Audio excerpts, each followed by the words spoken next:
Good morning, everybody, and thank you again for joining us for this webinar session this morning. My name is Dan Obrochta. I am the Senior Channel Development Manager at ATTO Technology. I'll be joined momentarily by Keith DeMonstoy. Keith is a Senior Technical Specialist here at ATTO, and he will go into great detail on ATTO's FastFrame 40G Ethernet NIC offerings, with a particular focus on our ROCE technology and how it stacks up against the RDMA technologies that are being utilized by some of our competitors. So if you want to take a quick look at our agenda, we're going to talk just a little bit about ATTO for those of you who may not be as familiar with our company and our history. Then Keith will go into things such as the many languages of Ethernet, traditional TCP/IP and the alternatives that exist. We'll then go into the RDMA discussion and go into great detail on the differences between ROCE, which is the technology utilized by ATTO and our FastFrame cards, and iWARP. We will then review some applications and use cases that show how effectively this card can play in a variety of different configurations and solutions. And then we'll go into some product specifics in terms of specs and pricing and things of that nature. So for those of you, again, who aren't familiar with ATTO, ATTO has a proven track record of innovation. We've been in business for over 25 years, which in the technology industry, many of you will acknowledge is pretty impressive. I think what's more impressive is that the same team that owns and operates our organization today is the team that formed it. So they have carried this from birth to, again, over 25 years of success and innovation. Our company has a team of engineers that includes subject matter experts, including Keith, who will join us momentarily, across all technologies and protocols. And I think most notably, especially in today's climate, there continues to be a lot of volatility amongst vendors in the connectivity space. It may be the result of acquisition. It may be the result of change in focus, or it may be the result of changes in channel strategy, which in some cases recently has included the elimination of key distributors. In fact, another very large acquisition took place this week within our particular connectivity space. Whereas, on the other hand, if you look at ATTO, again, over 25 years, owned and operated by the founder of the company, we're committed to remaining a global leader in storage and networking connectivity, providing a wide range of end-to-end solutions to help customers, your customers, better store, manage, and deliver their data. So this commitment and this, again, history of innovation has allowed us to develop partnerships with some of the most prominent partners in the industry, whether it be complementary vendors, as this slide illustrates, as well as our valued network of reseller partners. And as a result of these relationships, we've been able to cement, through our ongoing efforts, certifications in the most prominent and emerging applications in the industry. This slide references our interoperability matrix. You can see the link on the slide. This information is available on our website, so you can confirm and be comfortable when you're building ATTO into your solution that it will work, and it will work quite effectively as you roll those solutions out to your customers. So now again, I'm going to introduce Keith DeMonstoy. Keith, again, is a Senior Technical Specialist here at ATTO and an expert in the Ethernet space, and he's going to take you through our product offering and some of the differentiators. Take it away, Keith. All right, thank you, Dan. So let's look at Ethernet itself. Before we get too far into RDMA, ROCE, and iWARP, let's look at the many protocols and how they're supported through Ethernet. So you can think of Ethernet as a transport medium across which protocols or languages can be utilized or spoken. Some of the most common are TCP/IP, iSCSI, and UDP. Some others are ROCE as well. So the main thing to think about here is that both ends of the Ethernet connection must be capable of utilizing or speaking the same protocol or language. So a traditional Ethernet transfer, in which in this case, in this diagram, you'll see a TCP/IP communication occur, in which the computer on the left-hand side is going to be communicating with the computer on the right-hand side. So on the left, you have your memory, your CPU, and your TCP/IP stack, and your NIC card. The same on the right. So in order for data to be transferred from an application to the TCP/IP stack, it must go first through the memory, through the CPU, and then through the TCP/IP stack, and then through the NIC, and through the switch itself, and the Ethernet transfer layer, and up the chain again on the other side, on the computer on the right-hand side, up the TCP stack to the CPU and memory. So the key thing to look at here is that you have many jumps or hops between memory, CPU, and TCP/IP, and that adds latency. So further, like we mentioned, the traditional TCP/IP language is what traditionally is used for, let's say, IT infrastructures or main LAN infrastructures that you see today. You also have block-based shared storage, or SANs, which were enabled basically in 2000 with iSCSI. And the same principle here is that each end of that communication, they need to have some kind of either initiator or some kind of software to allow iSCSI to be transferred from one computer to the other. So, what's the problem? You have TCP/IP and other languages have inherent latency. Those are those hops we talked about before. So more latency equals less throughput. So the TCP/IP over 40 gig can have as much as 6 microseconds of latency, while ROCE over 40 gig can have less than 1 microsecond of latency. So the results are, with TCP over 40 gig, you get about 23 gigabits per second. As opposed to ROCE or an RDMA type solution, you get 37 gigabits per second. All right, so looking at the RDMA stack and how it interacts with computer systems themselves. So how does RDMA help? Well, first, you have the system on the left-hand side is going to communicate directly to the system on the right-hand side with its memory. So it's going to go from memory to NIC, through the switch, back to the NIC again on the right-hand side, and up the stack to memory, directly, bypassing CPU and the TCP stack. So that's a key thought. And now that you're bypassing the CPU and TCP stack, you have less to do, less work for that computer system. So we've mentioned the acronym RDMA. What does it actually stand for? It's Remote Direct Memory Access, which allows you to bypass the CPU and access memory and other systems directly, just like you saw in that diagram previously.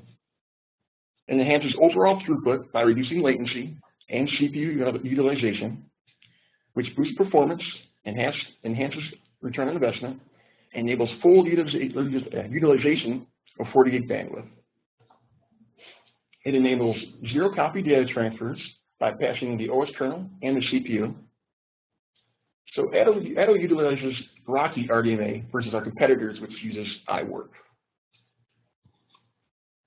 And we'll talk about that right now. So ROCE versus iWARP. They're both very similar in that when they skip steps that inherently or induce latency, and they're both RDMA protocols for Ethernet. But ROCE does not stop at the TCP/IP step. Instead, it actually bypasses it, unlike iWARP, which does use the TCP stack. So looking at the diagram on the right, we have your ROCE V2 network layers, and you have your iWARP network layers.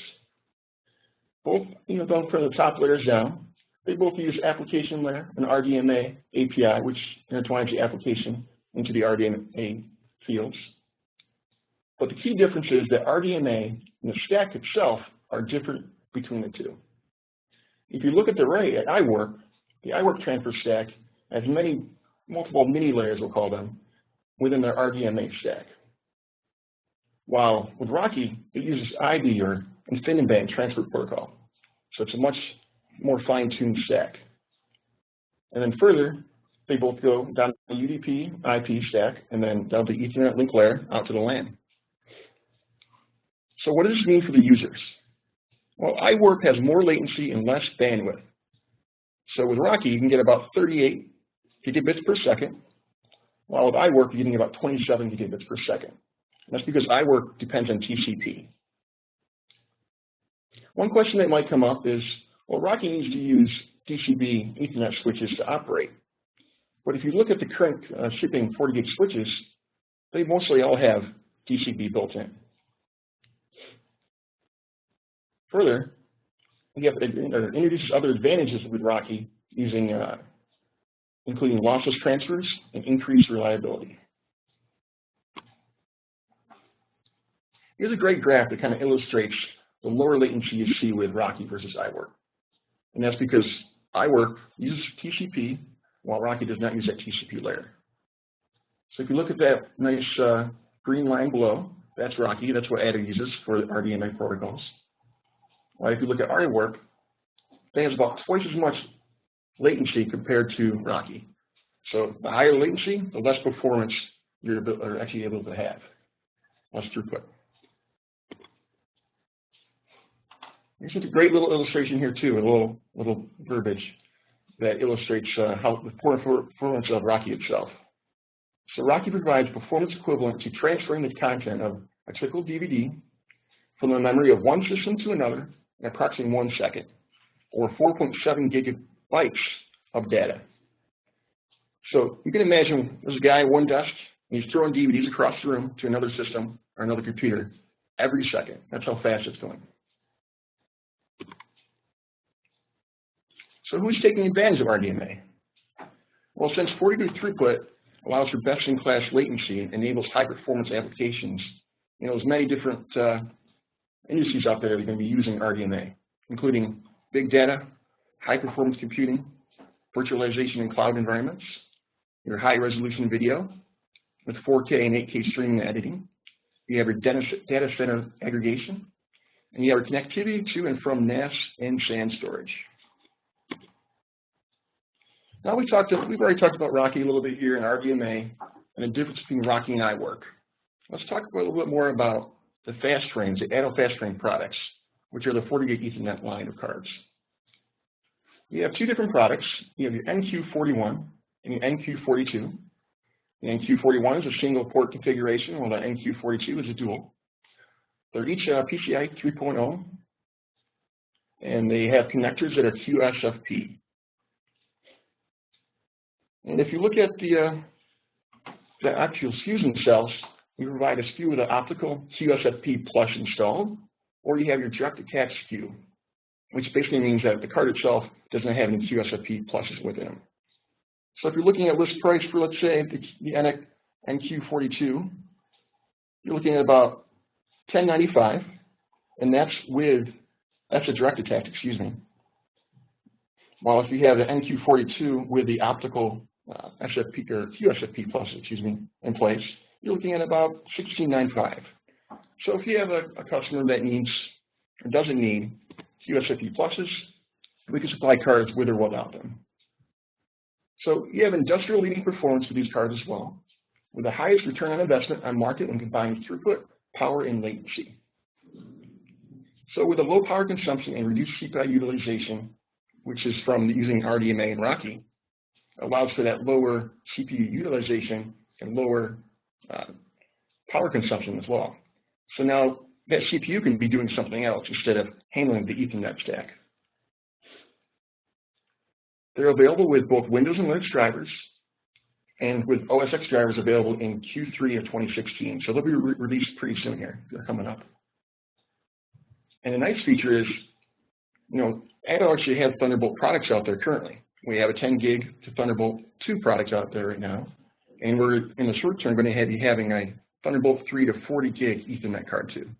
So now we can cover the whole spectrum in a very heterogeneous environment that you might see with Mac Linux and Windows systems out there. They also support multiple network file systems, including SMB Direct, ISER, and NFS RDMA. All right. So we've talked a lot about the cards and the protocols and the speeds and feeds. So why use 40 gig Ethernet? Well, the technology is growing. With anything in technology, you're going to be stepping up from, let's say, 1 gig to 10 gig to 40 gig. In this case, we're seeing that 40 gig is expected to drive data center aggregation level traffic through at least 2019. Further, you have numerous NAS vendors who have confirmed 40 gig development on the current roadmap. And like we mentioned, 40 gig is quick, it's fast, it's high efficient. And further, it's 4 times as fast as bandwidth compared to 10 gig. All right, let's do a little product overview about the FastFrame 40 gig NICs, looking at its features and the benefits. So now that you have 40 gig bandwidth and low latency services using RDMA, now you can outperform the competitors with multiple streams of uncompressed 4K video, no drop frames or packets, and faster overall data transfers. And that's key because we're using ROCE versus iWARP. So looking at competitor products, they might be using iWARP, we have an advantage. Further, you have your enhanced return on investment versus the competition. So again, using ROCE and using RDMA allows you to use less CPU, which can save power. And further, you have energy efficient Ethernet that satisfies the low power requirements as well. So those data centers have hundreds or thousands of systems out there or NICs. Now you can, have lower power consumption, and that can add up quickly. Further, you have versatile driver support. So we have Windows, Linux, and OS X drivers out there that will allow for a heterogeneous environment, and all use the same card and the same software and the same functionality. All right, so let's look at some use cases. This case is a SMB Direct and ATTO 40 gig card. So SMB Direct is packaged with Windows Server 2012 and 2012 R2. And it has another feature called SMB multi-channel, which utilizes multiple 10 gig streams, 4-port port for a 40 gig port, and RDMA to increase throughput, lower latency, and lower CPU utilization.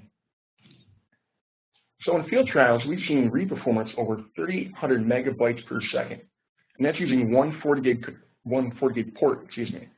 So if you have multiple 40 gig ports, attached to one system to another system or attaching to a switch, those numbers can jump up significantly. The next use case, we kind of touched on this before, but data center aggregation. So like we saw, in 1 gig and 10 gig, when that technology came out for Ethernet, 40 gig will now start replacing the core. So those core switches, it works for 10 gig now, will be 40 gig. That allows for an enhanced data center throughput and a lower operating expenditure reduced by enhancing data transfers per dollar spent on the power itself. So those switches, in 40 gig and 10 gig switch, they roughly have the same amount of power consumption, but now you're getting higher performance. And further, the really feature that really stands out is RDMA over Converged Ethernet or ROCE, which is now supported throughout that core environment, and then can be trickled down to the 10 gig switches themselves. Another use case, our final one, is a NAS configuration, which many of you are probably familiar with, in the IT infrastructure, so you have a CAD environment, or even an M&E type of environment. So you have multiple computer systems that are using multiple different operating systems, such as Linux, Windows, and OS X, which ATTO supports all three. And they might even have a storage vendor. They might have a 40 gig Ethernet FastFrame card from ATTO installed into it. So now you can provide 40 gig connectivity to users. It allows for faster, more cost-effective data transfers, and that higher bandwidth, lower latency. And again, that other feature, RDMA, ROCE, which supports and supported across NICs, which help reduce latency and enhances throughput. Now I'm going to head it off to Dan to finish off. Thank you, Keith. Appreciate the information. So next I want to touch base on the variety of different resources that you have at your disposal to help you advance ATTO as part of your 40 gig Ethernet solution. So this first slide contains a link to our resource guide. This resource guide is a quite comprehensive document that provides an in-depth overview of our product line, as well as the differentiators that separate us from our competitors. And as I noted on the slide, this is also available in hard copies. So if you would like to distribute this to your staff or to your customers, feel free to reach out to me. My contact information will be shared in just a moment. and I will work to make sure that we get those guides to you. So again, Keith DeMonstoy, our senior technical specialist, one of our senior technical specialists, and one of our foremost Ethernet experts is always available to you if you have questions or opportunities. We have additional technical support staff that can contribute to that effort as well. Again, my name is Dan Obrochta. I'm the Senior Channel Development Manager. I'm responsible for our distribution relationships as well as our inside sales organization. However, feel free to use me for any question or opportunity you may have, and if I'm not the guy to talk to, I'll make sure that I get you in touch with the person who can, in fact, help. And those people, more often than not, will be our sales organization. So this map shows you how our territories are broken out. We have both inside as well as field sales representatives that are available not only over the phone, but they're also deployable. So if you need assistance in a face-to-face situation with customers, we are more than equipped to assist you in those efforts, both from a sales as well as a technical perspective. Not reflected on this map, but certainly available to you, are also a group of deployable field engineers that, again, can come visit you, your customers, in an effort to help you advance your efforts in selling ATTO products. So with that, we'd like to open it up to a question and answer session. Feel free to type in your question, and we'll do our best to answer.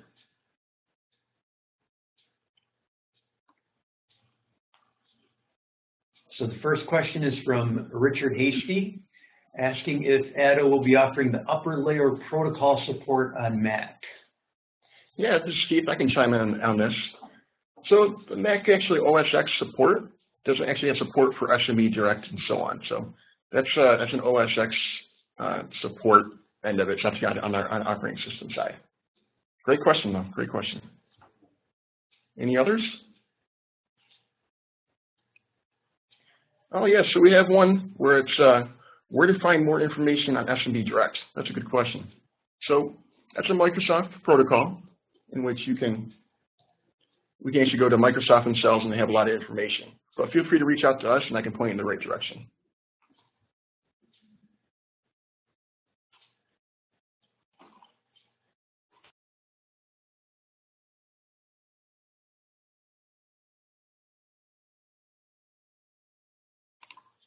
All right, any more questions?